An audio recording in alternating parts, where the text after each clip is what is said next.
সিলেটে বালু মহাল ইজারা নিয়ে নদীর তীর কাটছে প্রভাবশালীরা। সুরমা নদীতে ডুবো চরের বালু বরাবরই লিজ হলেও এই প্রথম নদী বিধৌত কৃষি জমি কাটার অনুমতি দিয়েছে জেলা প্রশাসন। শুধু তাই নয়, পরিবেশ ও ফসলি জমি বাঁচাতে স্থানীয়রা প্রতিবাদ করলেই তাদের বিরুদ্ধে দেয়া হচ্ছে চাঁদাবাজির মামলা। শ্যামানন্দ শ্যামলের তোলা ছবিতে আব্দুল আলিম শাহর প্রতিবেদন। গোলাপগঞ্জ উপজেলায় সুরমা নদীর বাঁকে জেগে ওঠা চর এখন পরিণত হয়েছে নদীর পাড়ে।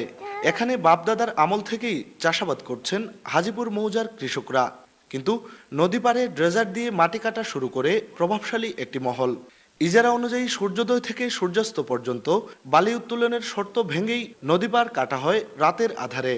অপরিকল্পিতভাবে নদী থেকে বালু উত্তোলনের ফলে সুরমা নদীর পার যেমন সংকটে পড়েছে, তেমনি বিপদে আছেন এই এলাকার হাজারো কৃষক। তাদের ক্ষেতের ফসল বিলীন হচ্ছে নদীগর্ভে। প্রতিবাদ করলে তাদের কপালে ঝুটে চাঁদাবাজির মামলা। কোনোভাবে আইনসঙ্গতভাবে নেওয়া হচ্ছে না, যে কারণে এটা এইভাবে মানুষকে ভয়ভীতি দেখিয়ে যেখান থেকে মাটি নিয়ে যাওয়া হচ্ছে সেটা তো আর শেষ ভেঙে পড়ে যাচ্ছে।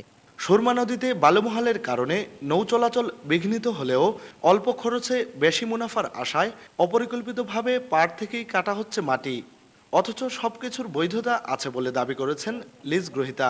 এরা তো হেরা বলে যে সরকারি চর চর হিসেবে কাটতে আনে আর কি। এইদিকে তো বালু পায় না, এদিকে মাটি শক্ত খুব পায় না, এই জন্য আনতে পারতেছে না।